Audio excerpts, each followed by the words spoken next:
Bine ați venit! Mulțumim frumos pentru interesul acordat. Numele meu este Nero. Sunt președintele Festivalului Bucharest Best Comedy. Încercăm să facem ceea ce ne-am propus anul viitor, să aducem cele mai bune filme de comedie în România, in our vision. Festivalul nostru își propune să aleagă comedia anului tot in our vision, ca să nu fie niciun fel de discuție. There were some people asking during a few interviews about what's happening during this year, these days. And I was just saying that in 2 days I found out more about comedy than in a lifetime.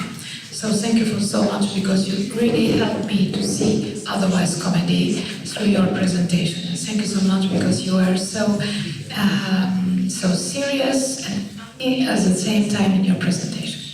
And in a few minutes, the star will be here. Yes, what am I supposed to say? Keep a seat warm? I'm a seat warmer. You know, if you live in Los Angeles, one of the, and you're young and beautiful, like Christina, one of the hottest things you can aspire to do is to become a seat warmer at the Oscars. I'm not kidding. They hire all the students from the major film academies, from USC, A5, the conservatories, mostly actors, and they put them on the sides of the room, and whenever one of the actual stars has to go pee or smoke a joint or whatever it is they might need to do, there is someone who kind of resembles them from afar, who is quickly whisked into that spot, so that in the long shot the tables are never empty. So I guess that's me now. I'm seat warming for Franco Nero, which is very interesting because I was terrified when I was a kid by Django. This image of a handsome man dragging a coffin by a chain through an empty street, only to find out that in the coffin there's a machine gun. And that was not fun. I mean, my parents would put me to bed by saying that if I don't go to sleep, Django will come. And it was rated to the... It's rated la Margareta Nistor pe casetă video. Well, yeah, that was an act of... There was this system.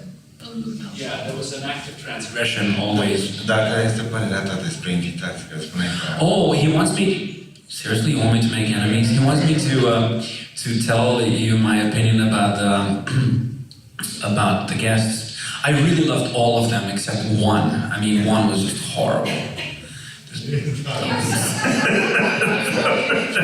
There was one who was just absolutely awful. No, it's interesting.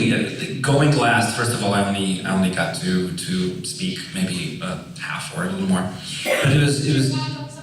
You're not supposed to speak last. I know. I thought last is best, but it wasn't. Although it was, because I was saved from the ignominy. Now everybody assumes that I had a grand finale and a grand finish. Maybe I didn't. But it was wonderful to see all these ideas and to see all these resonances and to get into these philosophical debates. Dr. Sabatini, you missed a moment yesterday where everyone was in the room. You know, there was Jean-Paul Sartre and Camus over there mingling with Jung and Aristotle and Joseph Campbell and a few years. You would have loved to come in with a lacrosse swing in the midst of all that. And it's interesting because we can get so highfalutin about comedy, which is considered lowbrow, and it's not. And you know, Dante and Balzac both wrote about commedia, Divina Commedia, and la comédie humaine, and commedia, with just a simple shift of the accent, it holds everything, the entirety of human experience.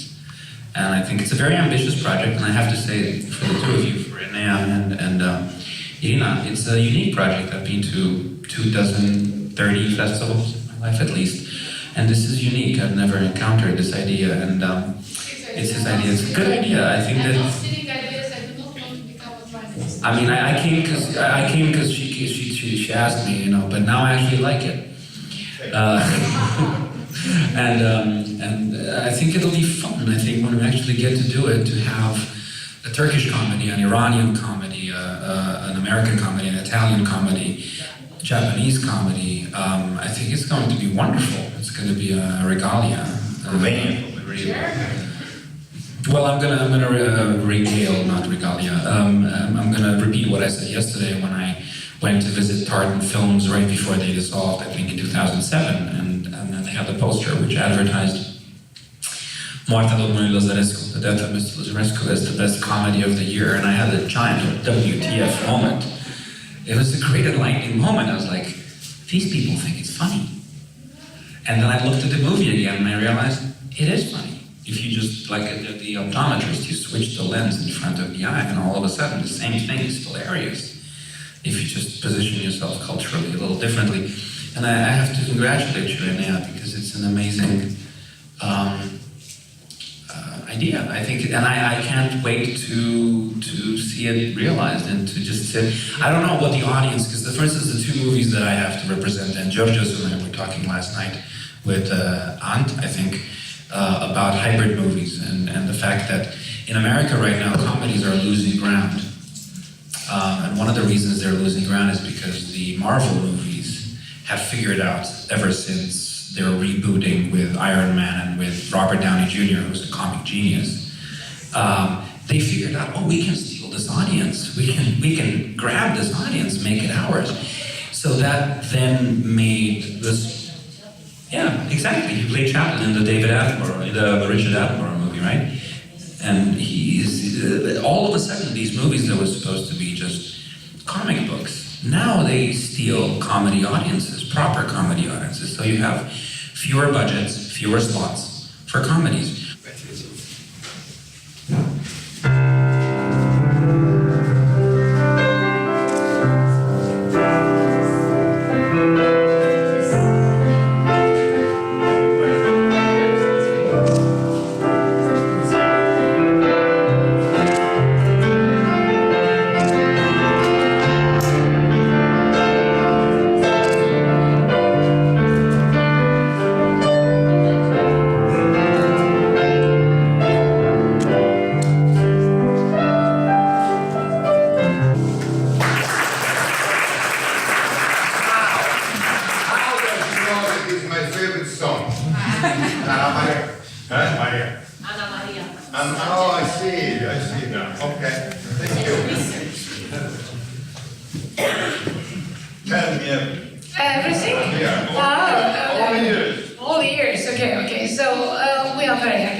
One of our colleagues have a surprise for you.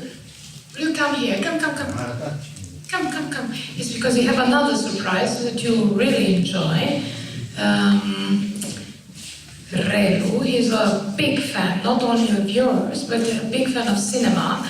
And he discovered something absolutely extraordinary, not only your favorite music, but something to do with your favorite films. Come. They are so nervous. Okay, now. Yes. Okay, he knows that my favorite film. Că filmul preferat este West Side Story. When I was a young man, it was a West Side Story. I was crazy about musicals. So I must have seen this movie about, I won't exaggerate, but at least 30 times. Și l-am văzut 30 de ori, cel puțin, nu exagerez. And this, of course, was my movie. Camelot, filmului, yes. In this movie, I sing a wonderful song. Aici cânt o melodie minunată. And the song that I sang Pe care a cântat-o de adevăratele. won the Oscar Și a for the câștigat best Oscar song. pentru cea mai bună melodie. Many years ago, I was a young boy. Yes, Okay. and happy birthday. Oh! Well, I escaped from Italy to come here, so not to have too many people talk about my birthday, but now I've been, it's been a calvary because everybody's calling, you know, I'm here. I must have received today about 150 calls and plus messages. I'm desperate. Because, you know, when you're young, you're happy. for your birthday. When you become a little bit older, you don't want to think about your birthday because you're getting old. You know, it's better not to celebrate any birthdays. I've been in Romania a few times.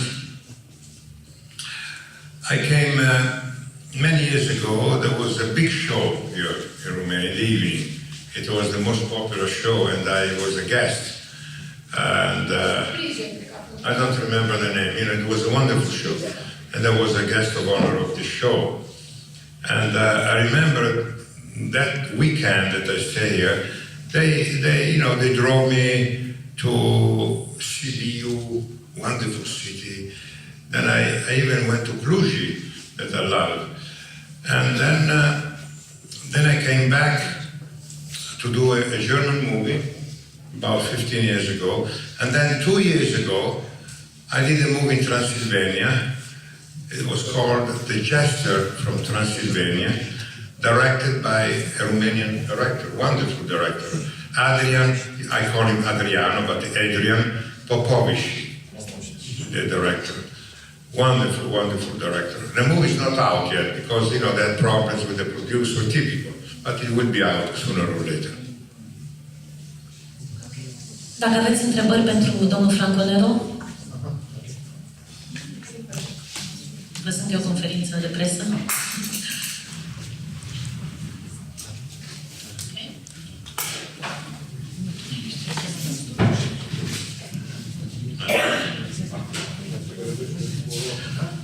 Welcome, Mr. Nero. I looked at your credits on IMDB, on the Internet Movie Database, and it said you had 10 projects in development and I think 9 in post-production, and maybe 200 credits underneath that. 220. Yeah. Nobody knows my real filmography. You know why? I don't use computers. Right. I still use this new telephone. Ah, yeah. And I have a BlackBerry for some emails. Yeah. So I was very impressed by the quantity, and I thought maybe don't you want to rest a little bit and be a little bit more quiet with so many projects in development? Well, I'll tell you something. I still have a great enthusiasm about this work. Then I said, the day that the enthusiasm will go, I will stop. So at the moment, I still want to do nice movies. I have wonderful projects as a director, because I'm also a director, and a writer and producer, and some as actors. At the moment, I'm preparing a movie that I want to do. It's a great movie. It's called The Man Who Drew God. L'uomo che ha disegnato Dio.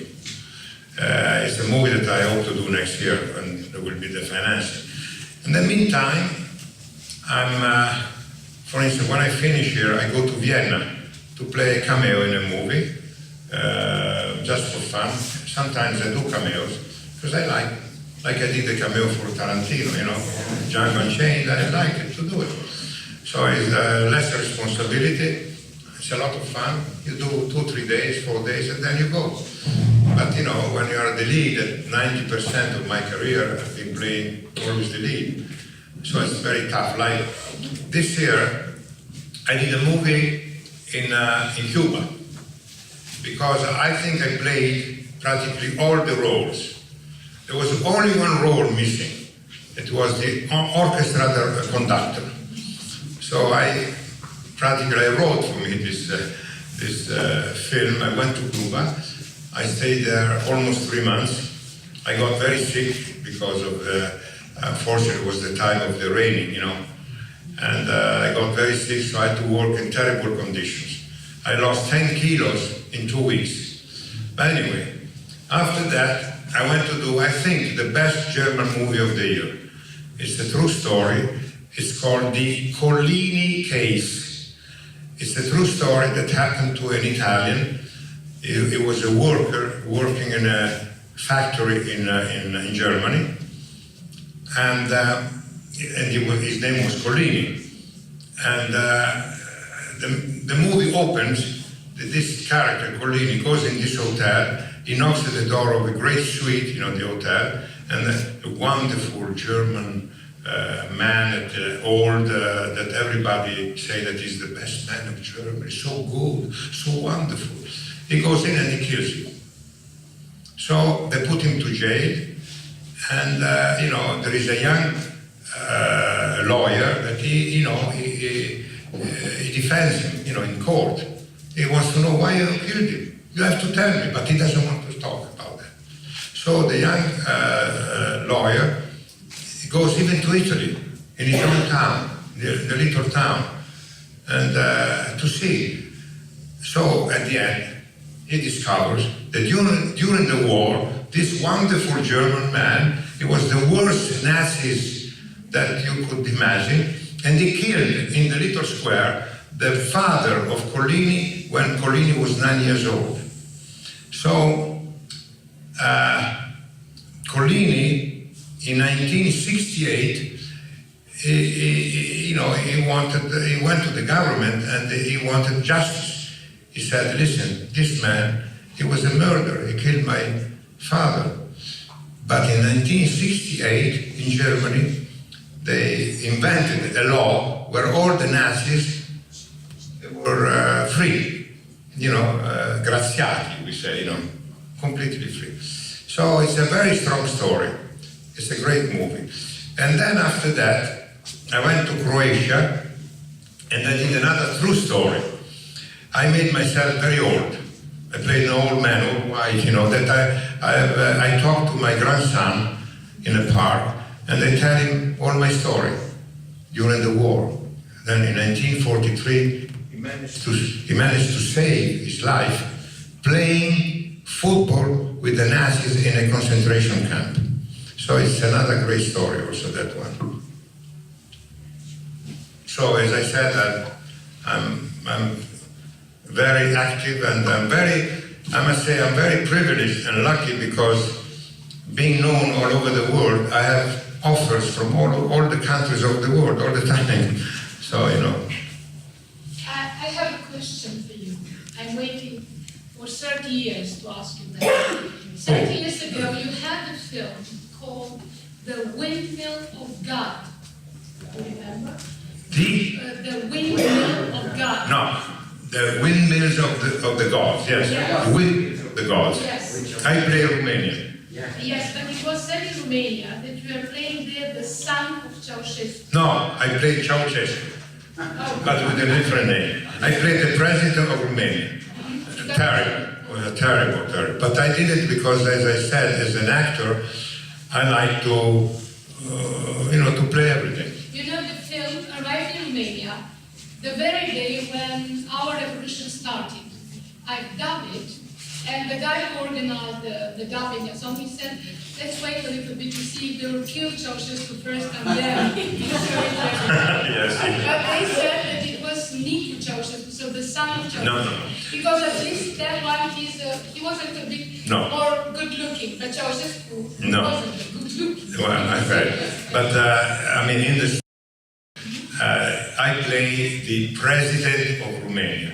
Who was the president at the time was Ceausescu. Yeah, but we were thinking that when he dies, his son is coming in power. That's why it was. No. But in the movie it was like that. It was you filmed in Yugoslavia, yes?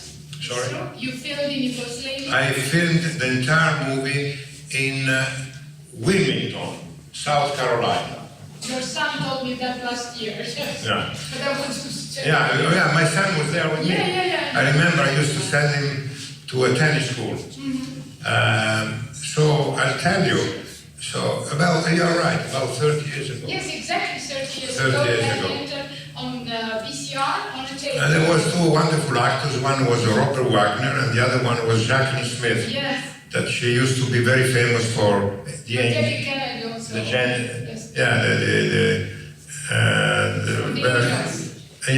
this series. Charles Angel. Yeah, something like that, yes. No, but,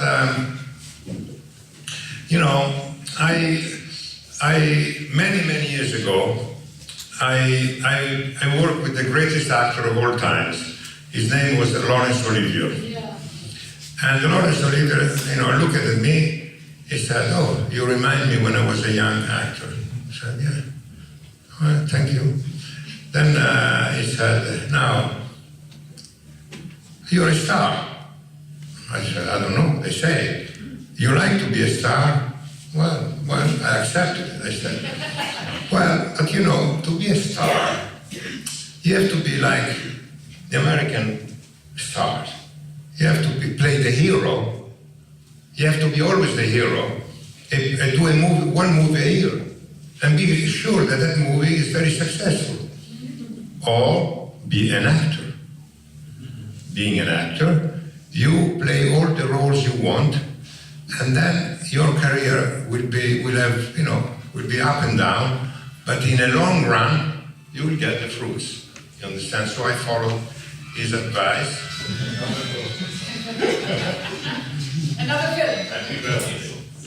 Devi chiamarmi tra un po' perché sto facendo una conferenza stampa a Bucarest. Vuoi sentire tutte le persone che urlano clap your hands?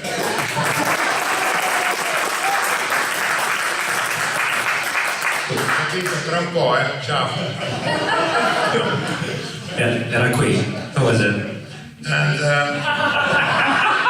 sorry, this was a director that has to do a movie in Vienna. Yeah, but now it's extraordinary.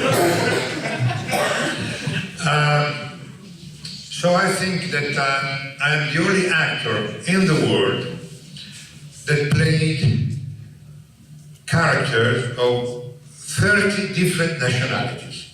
Nobody has ever done that. I played the Russian, the German, the Spanish, the French, the Italian, the Arab, the South American. I played everything. And the Romanian. Romanian too, yes, I'm just telling you. So, the Hungarian, I play in Hungary, I play the hero of Hungary, Arpad. And in Hungary there are 15 million people, and they sold more than 10 million tickets at the cinema, just to see, because it was very good. I played the hero of Yugoslavia. I played the hero of Italy. I played Garibaldi. So, I had a lot of fun in my life. I played everywhere. I like it. Yeah. So That's great. You could imagine a movie where the general of one side of the army is you and the general of the other side of the army is also you. Question. From the classical repertory, Shakespeare, Faust, is there one part that you haven't done yet that you would like to do? You mean about Shakespeare? Shakespeare, Faust, all the great, the classical. Well, there are many things, that you would like to do, but now the problem is that now I'm doing so many movies that it's not easy to do theater. They ask me all the time to do theater.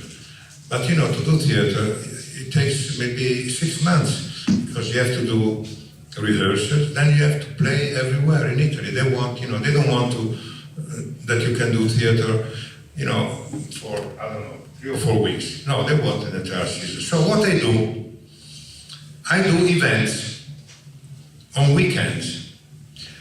A few years ago, I did an opera in Iesi. It was called Argonautica.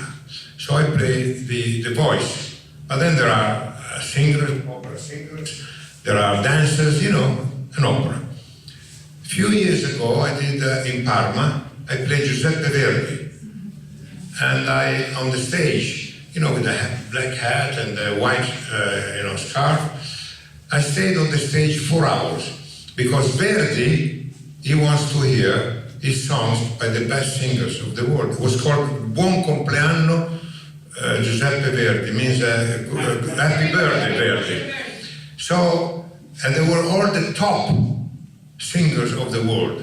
So I was talking, and then I was sitting on a chair, and then, the singer was doing his piece. Then I went back on the stage, then another singer played it. So I do these kind of events, I played St. Augustine in the church of Milan, because I played St. Augustine, the great saint. And I played another wonderful play that I did on weekend in Bologna. So I do events, you understand? And I think next year I will do an event in Taormina, I think with AaRC.ro. It's a great, in Taormina, you know, it's a wonderful amphitheater when they open, you know, in the summer. And then I will do also another event where I play Garibaldi, but, you know, talking about the poems about Garibaldi, and an opera singer will sing. So, you know, I do these things, I like it, I like it. Can I ask you, you said you receive offers from all over the world, yes. And I wonder what are your criteria for choosing what you're going to do? Is it more to do with the subject? Is it more to do with who is going to direct the film? Or what other criteria do you use for selecting? Syria? Che criteri ti servi per... Che criteri usi per decidere che film fare? Se ti basi di più sulla... No, I'll tell you. Regista, No, I'll tell you. The main thing is the script. Okay. I read the script. If I like it, we can talk about the movie. Then I see who is the director. So, the script is the script. Because sometimes, you know, if the script is bad, there is no way to do a movie. Sometimes they say, oh, but the director is very good. Yeah, who gives a shit, you know, if it's good? Because if the script is bad, it's going to be a bad movie. You know, there is no chance. So that is my mainly, you know, choice. Is there any director that you haven't made a film with, and which you would like to, and who would that be? Well, of course, there are many directors I would like to do movies, because I did the movies with all the best directors in the world. From Russia, I did a movie with Sergei Bondarchuk. I played John Reed, you know, the man who follows the Russian Revolution and the Mexican Revolution. And he won the Oscar for War and Peace. In Germany, I did a movie with Fassbinder, Rainer Werner Fassbinder. In France, I did a movie with Chabrol. But in Spain, I did a movie with the best of the world, Luis Buñuel. And Luis Buñuel, he wanted to do a movie called The Monk. But in Spain, they didn't give him permission to do it. Especially that was the time of Franco, the dictator. Actually, he never called me Franco, Nero. He didn't like the name Franco, so he called me all the time Nero. So Buñuel was in love with me, in the sense, you know, he loved me, he was crazy about me.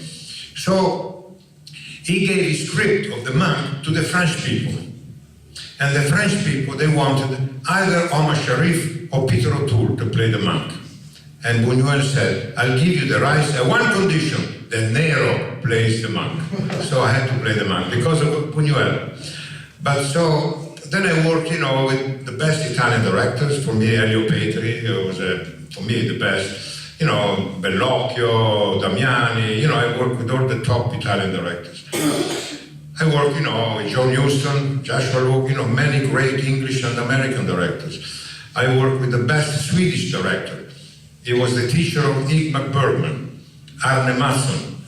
In every country, I work with the best directors. Like in Yugoslavia, when I played the hero, Vatroslav Mimica.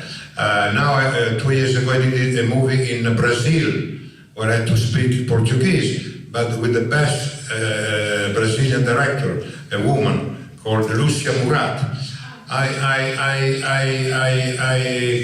You know, I played in Austria with the best Austrian director. I mean, you know, I've been very privileged and lucky to work with great directors all over the world. Of course, there are some directors I would like to work with. Of course, you know, maybe American could be Scorsese. I would love to work with Scorsese. And strangely enough, I would like to work with Clint Eastwood. That we used to be friends when we did the Spaghetti Western. And this is a very funny story because, you know, we knew each other because he did A Fistful of Dollars and they played Django, okay? Then, a few years ago, when he won the Oscar for the Unforgiven, the Western, I was with Richard Harris and Vanessa, and he said, "Oh, come to the party. They do a party with Clint Eastwood." I said, "Okay." So I went there, and Richard said, "Oh, Clint, I want you to meet a friend of mine. Do you know Franco Nero?" So Clint Eastwood and I, like in a Western, we looked at each other without any words, and then he said, "Long way back." That's it. That was the only thing he could say. I thought you would say drove. Oh, yes. Have you ever seen a Romanian film?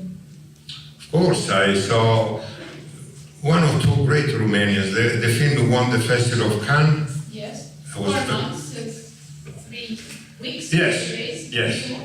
yes, that movie. Wonderful movie, I loved it. Yeah, no, I saw some Romanian movies. Actually, last year we were supposed to do another movie in Romania, and my son, but question of money, and that's the problem. The movie was never been done. What about the real sequel to Django? What about the real sequel for Django? Next year. You told me. Okay. Yeah, we are planning to do next year the last Django.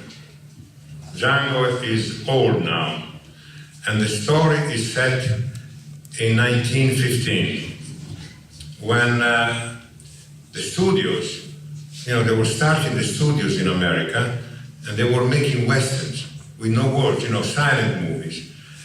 And so my idea was this, that at that time, they used to hire great heroes of the West, like Buffalo Bill or Wyatt Earp, to be consultant for the Westerns. So I said to myself, could be Django also a consultant. But then the script was written by one of the best writers in America. It's written. His name is John Sayles. He was nominated by 2 Academy Awards. So, John, we had a meeting in New York, and John said, "Franco, if he's a consultant, he's already Django, he's not good. He should be humble. He should work in the studio as cleaning the horses, the stables, the shit of the horses, things like that. So it will be much better for the story, because the story is great after that." So he convinced me, and he wrote a great story. Now, all of a sudden, this story, I don't know how it happened. When I read Django Unchained, I was doing in America an episode of Law and Order Special Victim, where I played Dominique Strauss-Kahn, the man who was accused to abuse of a black maid in a hotel. The first Me Too, Yeah. So that movie in America was, it was an episode of TV, what was the biggest rating in America. And one day the script, the man, the writer of the script, he said, "Franco, I just happened to have in my hands a script called Django Unchained, written by Tarantino, you understand?" So sometimes scripts, I don't know how it happened, but it goes in the hands of some people. So Django Lives, this is the title of the next Django, went in the hand of the best German director for action. His name is Christian Albert. He directed also American movies, Bradley Cooper, great American star. He went crazy reading the script. I want to do it. He's crazy about Django. He told me that he has 4 children, and one of them is called Django. He gave the name Django, So, okay. So we met a few times, and now we are planning to do it next year. So we hope. Okay. But it's not a comedy. We need a comedy for our... Oh, comedies. Yeah. As I said, I'm a very particular actor. I made many comedies that you don't know. Okay. Maybe. I did movies for children, a very funny comedy called The Onion Man. Cipolla Cold. Very funny. I play like Charlie Chaplin, exactly like Charlie Chaplin. We shot in the way like Chaplin was doing his movies. I did a great comedy in Italy called Grog, where I played a dumb,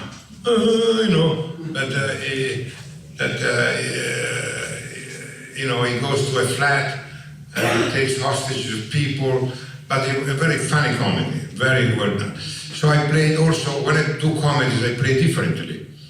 As I said, in that one, I played, with curly hair, with freckles in the face, and you should see my dress, trousers big like that, big boots, to play. And in this one, I play like all the dresses are short, like the jacket arrives here, then I have a strange hat, then I change my nose to make it funny. Then I did two wonderful comedies.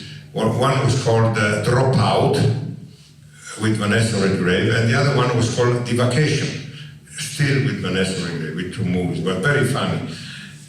In one I play a man who escapes from prison, from a lunatic asylum, and he takes hostage this lady, but very funny, very, very funny. And the other one I play a man that in the forest, that he gets, we say in Italian, l'uccellatore, means a man who, with the nest, he gets birds. So in this movie, I'm very, very funny. I play very, very funny. Then I did some westerns in a funny way, you understand? In a comedy way. So I did a few comedies.